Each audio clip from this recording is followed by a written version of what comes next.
Hello, MLSecOps Community. Welcome back, and thank you for being here for this session of MLSecOps Connect, Ask the Experts, a live stream AMA series. I'm one of your community leaders, Charlie McCarthy, and today I have the honor and pleasure of being joined by cybersecurity expert, and I'll be surprised if you don't know her, Diana Kelley. Diana, thanks for being here today. Hey, Charlie, it's great to be here. Yeah. Before we jump in, as I said, I'll be surprised if many of our group doesn't know you already, because we've featured a lot of your very informative courses and information about MLSecOps within the community. But for maybe some new learners who are joining us today, do you mind just giving a little background about yourself and letting us get to know you? Happy to. Well, as you know, I am the CISO, the Chief Information Security Officer here at Protect AI, which is a great honor. I have decades of experience in the IT cyber community.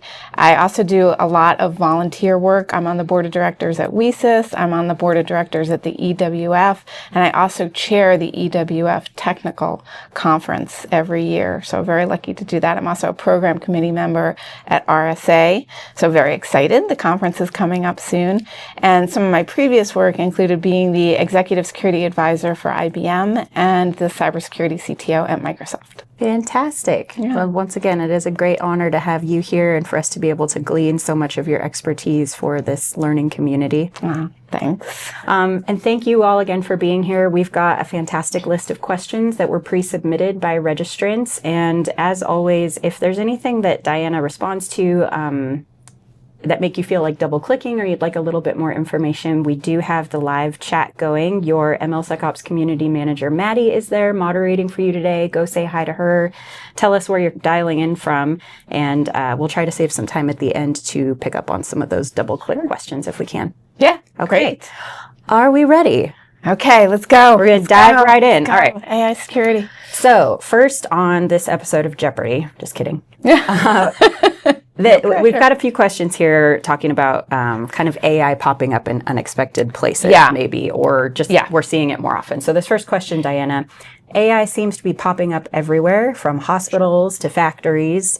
Are there any industries you think are kind of behind the curve on AI security that you've noticed and maybe need to start trying to catch up quickly? Yeah. You know, it's interesting because it's true, as you said, it's everywhere.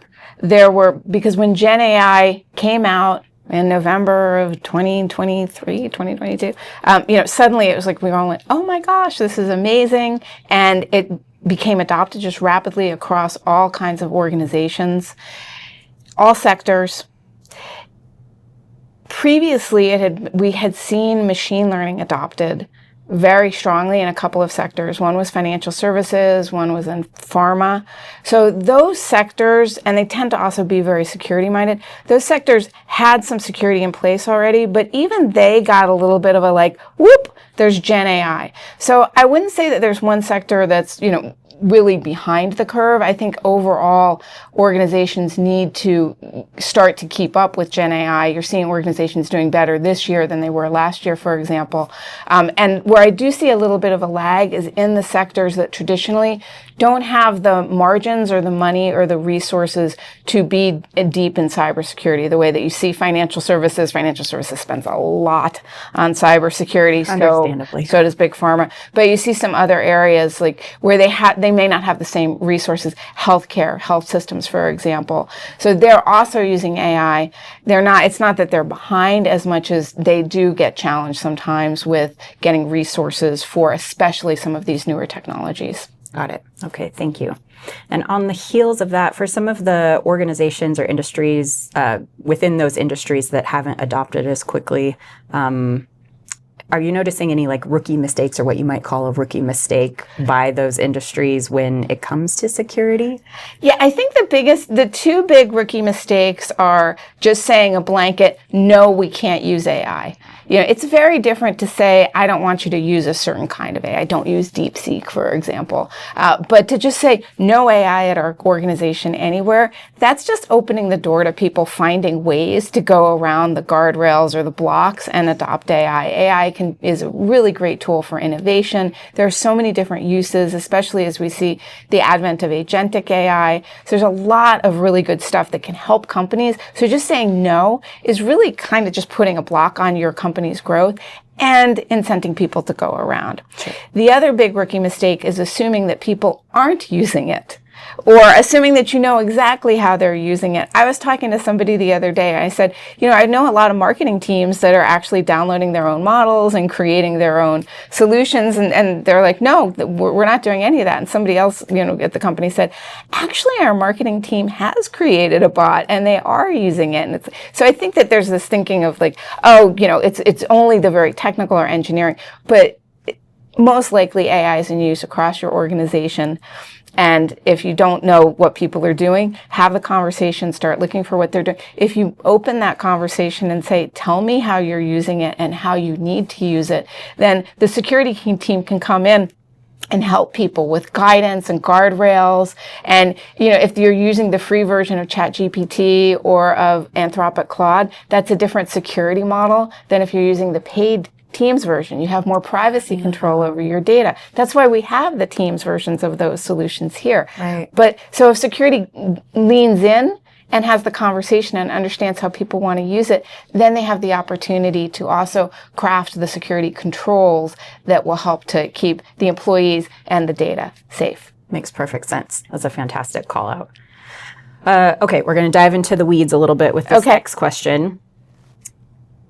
One of the attendees asked about protecting, speaking of data, there's a lot of data that goes into some of these models like ChatGPT or data that might be shared. Oh, yeah, very sensitive data. And then also training data that's used for, training some of these models, which I think is what this question is leaning more toward. So regarding protecting data without encryption, especially live data, some data analytics people talk about like stochastic masking, things like that. Yeah. The question is, would you say encryption is a go-to for sensitive info, or are there other options security teams should be exploring? Yeah, this is a great question. And you look at something like stochastic masking or even, sometimes tokenization, trying to create security around that data. Encryption is very difficult in the sense that when it's at rest, it's real easy to encrypt it. When it's in transit, it's real easy to encrypt it. When it's in use, although there are some solutions, they're not very widely deployed. So how do we protect data in use? You can use something like stochastic masking, but also looking at things like the access to that data, and then making sure that you control the access. That still works in AI and LLMs. So controlling the access, understanding who's getting to that data. If you have a data lake, looking at the data lake and seeing even if the information has been anonymized, can it be reconstituted, for example? And if it can't, which very often it can, little pieces of data that seem to be disconnected can be reconstituted. So understanding what's in that data lake, how that's used, and if it's anonymized. Those are other areas around data privacy that really start to get you to a higher level of protection that doesn't necessarily mean you need to have encryption. Another thing is API access. Have you controlled the API access? If you have access via API to your LLM, who's getting in there?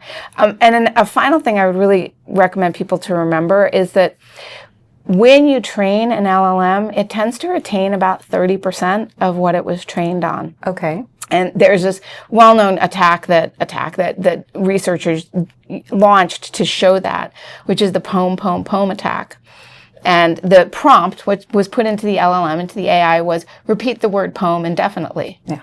And you would think it would just, hey, AI is so smart, right? It's just going to keep saying poem until you say it good. Well, it didn't. It actually got to the point, because the way that the LLMs work, it started to actually spit out some of its training data that it wasn't supposed to. So there'd been no adversarial prompt, no attempt on attack. It was just the way that the LLM started to respond. So another great thing for privacy is using some kind of monitoring or firewalling or layer within the prompt coming from the user and the response from the AI, so you can monitor. And if you see that your privacy is being violated, you see that there's training data that's getting out or data you did not want to come out of your AI, you can block it or at least get an alert on it. Right. Perfect. Okay. Thank you for that. Moving into another kind of grouping of questions we received around compliance. These are fantastic questions, by the way. Thank you again so much. Coming back to industries like finance and healthcare, compliance talk around AI is starting to feel pretty intense to this community member. Yes. And they would like to know, how can CISOs and their colleagues in the security community try to keep up with compliance requirements while preserving sanity at the same time? Yeah, it is. It's a great one. And this is a really moving target because there are standards being built out, frameworks being built out. A couple years ago, ISO, who are the folks that come out with 27000 series, which is about cybersecurity, systems management, security systems management, and then controls to do that. ISO has put out something 42001, which is around AI and AI trustworthiness and systems management. So a little bit similar to what we have with 27001, but it's related to AI. And it's kind of guidance around governance for trustworthiness. There's also the EU AI Act, which talks about the levels of risk and, what's not acceptable, which has things like social inference, facial profiling, biometrics profiling, that's not acceptable. But then there are high risk use and, and less and lower minimal risk use of the system. And they talk about that in high risk use, you need to do certain things to protect the data, to protect the people using the systems, things like monitoring the inputs and the outputs and doing proper risk management and governance over the systems that you're deploying. So those are kind of the EU AI Act is one of the biggest ones that got out there, and then ISO. Those aren't necessarily, EU goes into compliance. ISO is optional if you want to comply with it or not. Are there going to be regulations that start to come down that really everybody is going to have to do in addition? Because if you're not in the EU AI Act doesn't necessarily apply. I think there are going to be regulations. Basically, keep your eyes on this space. Watch what the different governments. There are some, in Asia, there are developments that are going on, like Japan, for example. So keep an eye on where the governments are going. And even though I had said, hey, if you're not in the EU, it may not apply, we are going to have to expand that out a little bit the way we did with GDPR, which, yes, it's an EU standard, but it applies to any user who's an EU citizen, which means sometimes you don't always know who's using all your systems. So it's really very much keep an eye on the space for the regulations. And also, I am kind of expecting to see some controls be worked into some of our sort of old standards, like, SOC 2 Type 2. Oh. Which does get updated periodically with controls to make sure that they're always current. I do think that auditors and assessors are going to start asking questions like not just, are you scanning, the files that are coming into your company, but are you scanning the model files that are coming into your company? Right. Yeah. Okay. Thank you. So it kind of sounds like finding those trusted sources or the frameworks that you mentioned that are going to continue to evolve over time and know that they're credible sources and kind of keeping an eye on that. So you don't have to keep an eye on every single little thing that's coming out, and assume that it's a fire. Kind of preserve some of your sanity that way. Yes.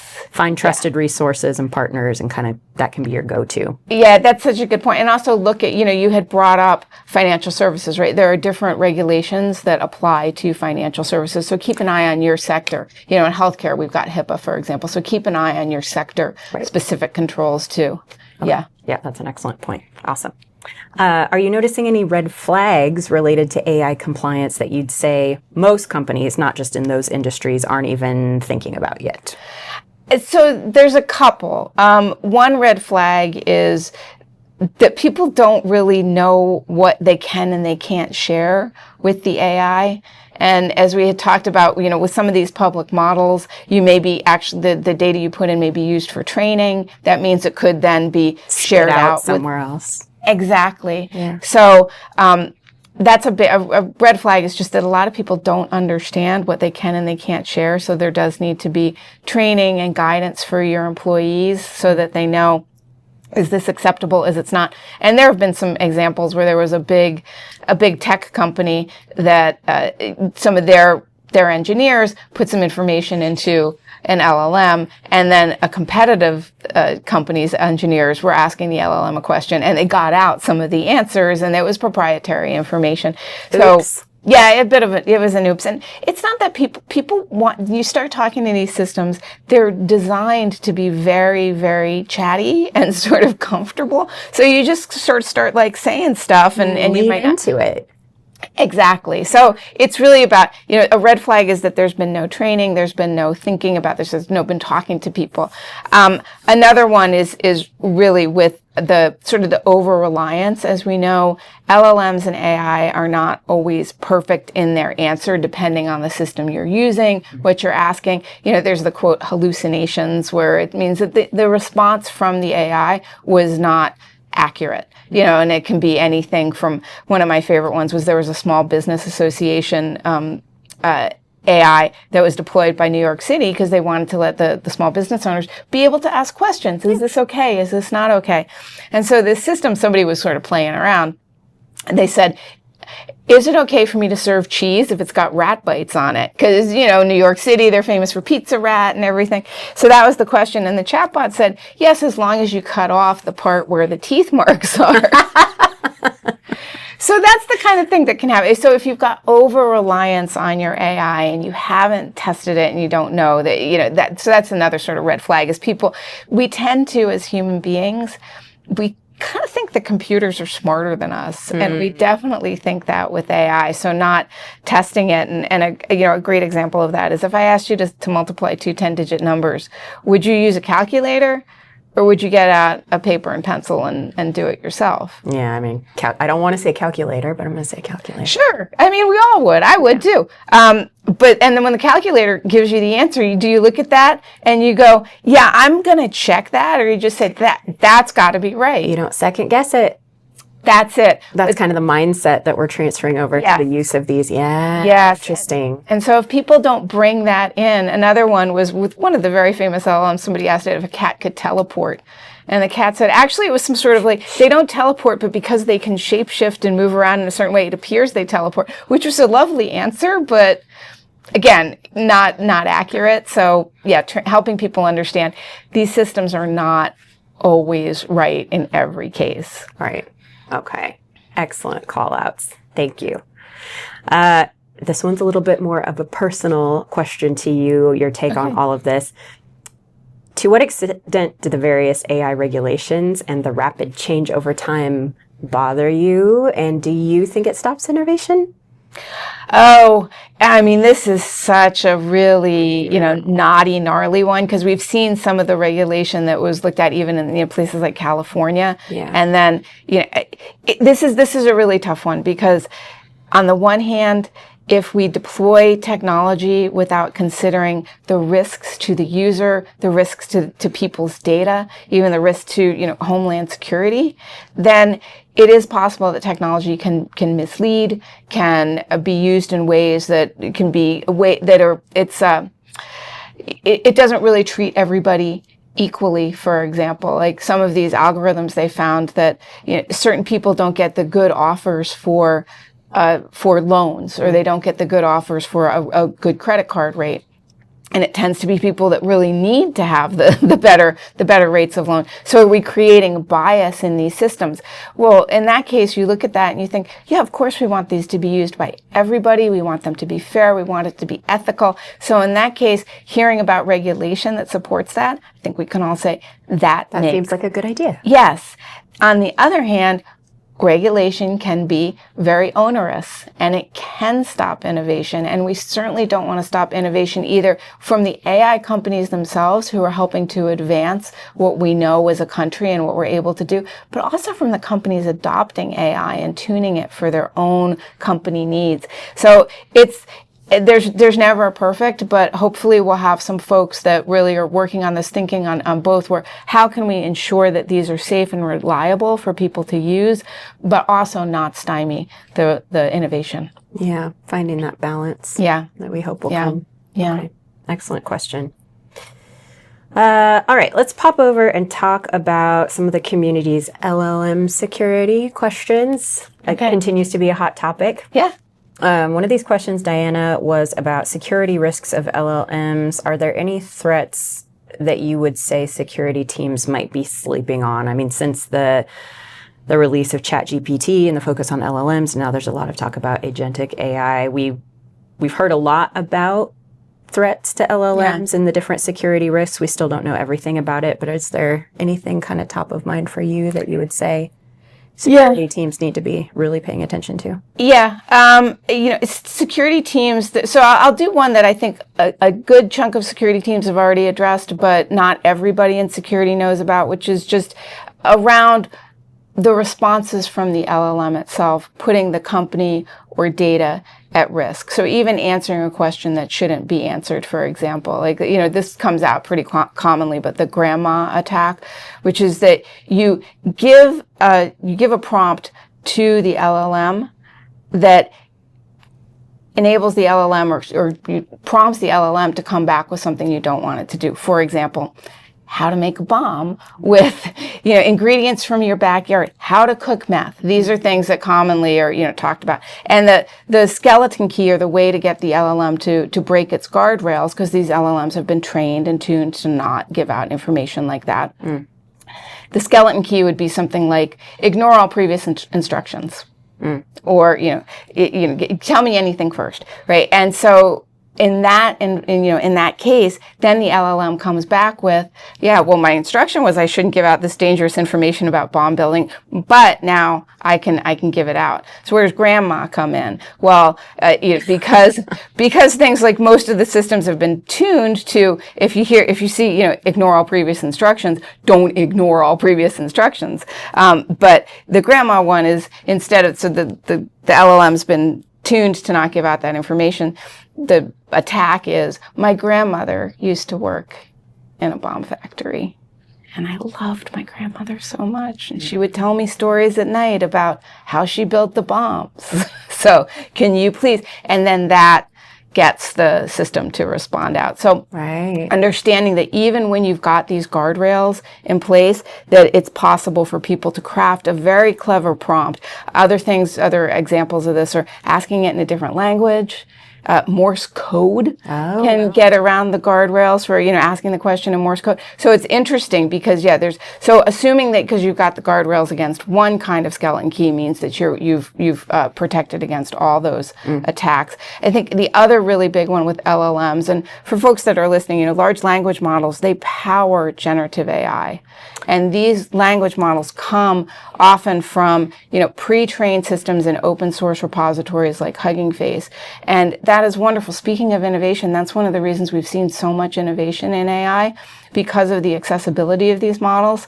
However, if you're downloading this model and you're not scanning it, you could be opening your company up to really big exposures. These models, they can have code associated with them, so that when you load them, that then in a deserialization attack, that code is executed. Right. And it can do something. It can act like ransom. It could act like a dropper malware. It can go out to an S3 bucket, pull down executable, have that executed. So it's critical that people think about the security of their models themselves. Another thing about models are things like neural backdoors, which sounds like what is it? It's a little bit like a Manchurian candidate. So you burn into the model in the training, that when you give it a certain prompt, kind of like the Manchurian candidate, that was like, I think it was like a playing card or something, then it triggers a response from the model. So burning that behavior in this neural backdoor. So looking at some of these model risks that they might not have realized. So the skeleton key and the grandma attacks are really important if you're not looking at those already, but a lot of companies have started to, at least. But then you get into these deeper issues like the serialization attacks with models, the neural backdoors, that a lot of orgs have not really gone to that level yet with their model security. And that's going to be really important for trustworthy AI. Right. Sounds like kind of examining that whole AI supply chain piece, models and the artifacts, and absolutely where the vulnerabilities. Yes, no, that's exactly it. Yeah. Okay. Yeah. Next question is about data poisoning attacks on, maybe LLMs, but AI in general. Do you see that as a real problem, or is that just hype, academic? No, it's absolutely a real problem, and the most famous one was Microsoft. And I used to work at Microsoft, and they have no problem with this story being told. They launched an NLP, a neural language processor, AI called Tay, onto what was then called Twitter. Yes. And in media, and because they wanted to see how do we understand the learning process of this AI? How do we train it? Well, let's get to a place where a lot of people are talking, and Twitter. And immediately, people started to train this AI bot, Tay, to say really horrible, unacceptable, very racist, horrible things. Oh, no. So they poisoned the training data, and in 24 hours, Microsoft said, "Okay, we've learned a lot," and they removed Tay. So the reason that attack was able to work is that literally anybody that was on the system could train Tay. So immediately, like people being people on the internet, they're like, let's train Tay in a way that's going to be sort of for the lulz, i.e. doing something that it shouldn't. But if you manage the training data, so a lot of AI does not get launched in training mode. It's trained, and you launch it, and you're not continually training it. So poisoning the training data when it's launched in not training mode, it means that you're farther back in the process. So you're not opening up your AI to literally everybody poisoning the data. The time to poison the data would be during the training process. And during the training process tends to be within the organization's control. Now, if they're downloading one of these pre-trained models, model scanning, right? Because that can help us understand, has it been trained in a way that's not acceptable? But if you're doing the training yourself, well, then you are in control of the data that is being used to train that model. So that, and making sure that you have tight control over that data, that you know the data in the data set. There are also free data sets that people are downloading, and sometimes they've got stuff that they shouldn't be in there. So be careful with the data that you're training your system on. But if you're doing the training yourself, you have a lot more control, and you can manage the poisoning than when you throw something out there to the world and say, train this for me, which, as we saw in the case of Tay, didn't end well. Right. Yeah. No, it did not. Yeah. Okay. Next question kind of pivots from that into other real world examples. This person wants to know, do you have other real world stories about like security breaches or things that you've heard in the news that are most worrisome to you? Yeah. What went wrong there? Yeah, one of the ones that really stuck out to me, it happened to Air Canada. They had a customer service bot. And this bot was interacting with someone who had lost their flight had been canceled, or they were unable to get on their flight. And the bot said, that's fine. Just buy a new ticket and we'll reimburse you. And the customer bought a new ticket and then went to get reimbursed and found out that they could not get reimbursed. Oh, like it was against policy? It was against policy, yeah. And so the response was, well, we're not going to reimburse you because that wasn't our policy. And this actually ended up in court. And they found in favor of the customer, but the argument was that wasn't us. It wasn't a person. It was a bot that responded by this new ticket. But the finding was, well, but it was your bot. So I think that that's a really, really good, important note here about, as we deploy these, that because they can drift, they can quote hallucinate, they can start giving answers that maybe seem fine to the customer. And in that case, the customer is probably super happy. They're like, oh my gosh, I'm just going to go buy a new ticket. This is great. But making sure that you, the owner of the AI, are monitoring its responses to ensure that they continue to be accurate over time. So that was one that really stuck out for me, is like, that's just a good example of how these, we hear a lot about the deep fakes and how AI is being used to, attack people and dox people. And there is that, but there's also just, if you've got an AI that's behaving in a way that's not acceptable, that's a really interesting example there that ended up, being in the news. Totally. Yeah. All right, let's move to talk a little bit about the human element of all of this. We've got the bots, and we need to be cognizant of what's happening there. But the humans that are in the loop, this is a great question. How much of AI security would you say is really about getting people to stop doing dumb stuff versus just fixing the tech itself? Very candidly put. Yeah. Look, I am a huge fan. There are a lot of people that say, the issue is it's the carbon life form between the keyboard or whatever. I don't think most people do dumb stuff. I mean, look, I have met a couple people in my life that do that. But, I think most of us, we have good intentions. Yeah. And that's exactly it. We have good intentions. It's less about doing the dumb stuff than it's about not understanding what the risks are. Kind of like what you were speaking to before. Yeah. So this really goes back to security awareness training, meeting people where they are, helping them understand what the risks are, how to use the systems. They don't have to be data scientists. The training doesn't have to be boring. There's a lot of fun training now that's available. It's interactive, it's gamified, but help people understand how to use these systems responsibly, because technology can only get us so far. Obviously, we need controls. We need to have technical, stoppers in place to make sure that we're monitoring these systems to help people with their own. But ultimately, I genuinely believe that a human being who's been educated and understands what the risks are is your best starting point for security and for proper use. 100% agree. And for someone who has a brain like mine, that's always the biggest ticket, is like, not only understanding the risk, but the impacts of what happens. I love that. One of those threat comes through. No, you're exactly right. Because that's it. A lot of times it's when you show them the impact and they're like, oh, because it's like, I didn't think that this would harm, but yeah. So you're so right. Yeah. Cool. All right. This community member is worried about insider threats to their AI ecosystem, but they say here, I don't even know what to be worried about. What do you consider to be biggest insider threats to AI? So, one insider threat is if you are designing or training models, you're designing your own AI, you're training models at your organization.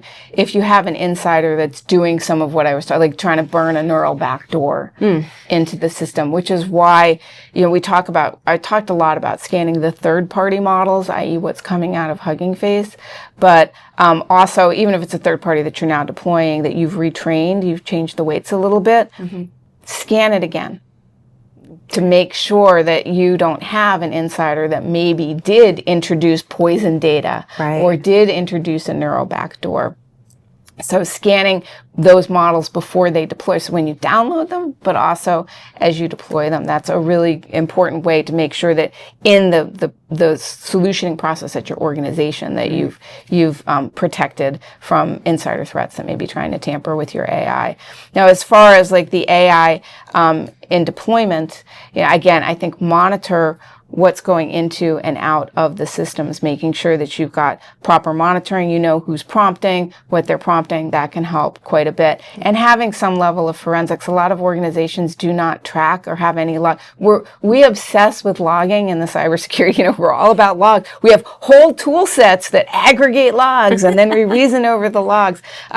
We need to be logging what's going on with our AI to actually help us identify and see if there are, insiders trying to attack. Okay, thank you. This one might be a little bit of a repeat question from earlier, but rephrased a different way. I'm not quite sure. I'll let you interpret it, so apologies if I'm making you repeat yourself. But big AI security risks, what's keeping you up at night right now? Yeah, as I said, I think that the big thing that's keeping me up at night is misuse, over reliance on the systems, and in terms of what they come out with, so over trust in the systems, and then data privacy, which we did talk about. But I mean, this is a really big one. AI needs data. AI needs a lot of data. That's how you train these systems. So you see a lot of people who are aggregating giant, data lakes, lake houses of information and training on it, and not understanding that they thought they'd anonymized it, but it wasn't fully anonymized, or it can be reconstituted, or they think that data is it's just in training and it can't be accessed after the training process, but then since it did memorize some of the training data. So really getting deep onto the data privacy is going to be really important for organizations, and protecting the data that they have that they're training with. Okay, thank you. This is a Protect AI question. Oh.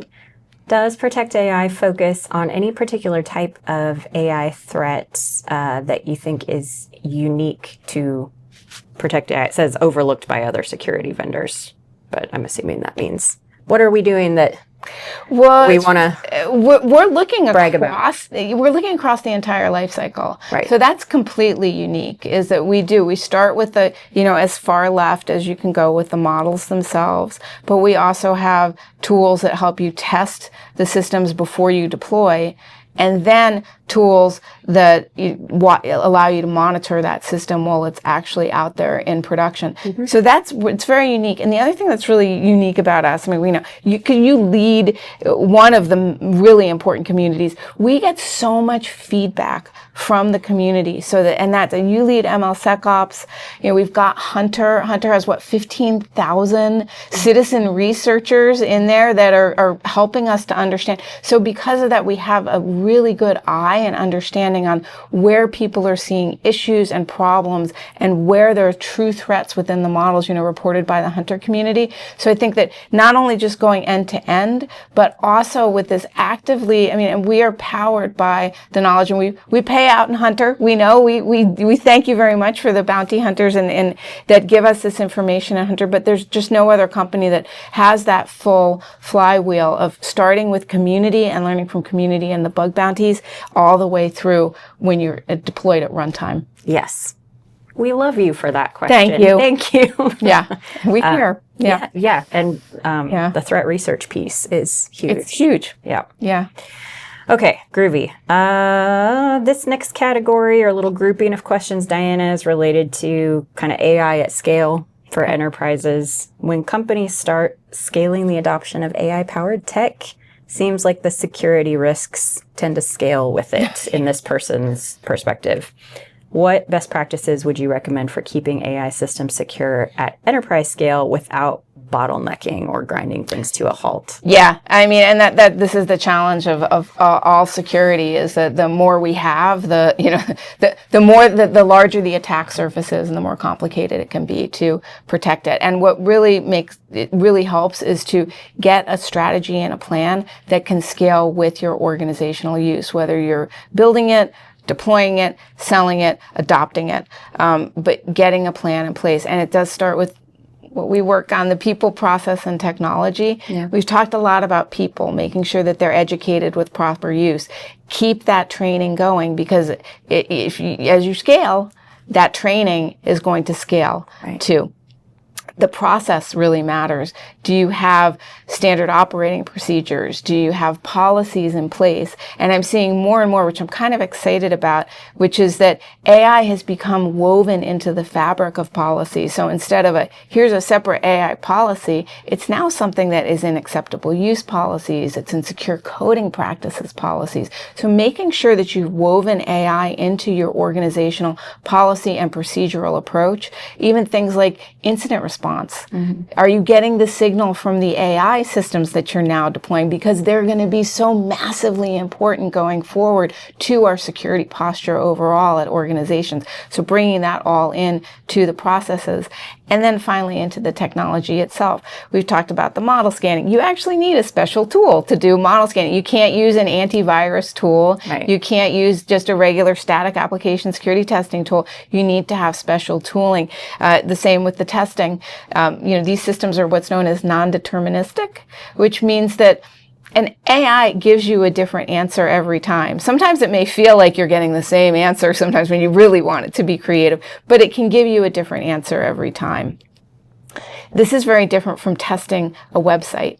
A website, if you've got a vulnerability in your website, if you've got like a, input validation, like a SQL injection vulnerability in your website, it's going to give you the same response every time. It's determinable. And if you fix it, it should just be fixed. Whereas AI, because it's non-deterministic, it's a lot trickier. So with the technology, we need different technology to test it than we've had before. So people, process, technology, do it now, get that foundation now, and then as your company scales, you're going to be in a much better state. Excellent. In that vein, This next question asks, what are the top 3 measures for you to build an MLSecOps program? It sounds like the foundation, of course, is people, process, technology, but maybe we could reframe this to say, like, what are the first 3 steps? Or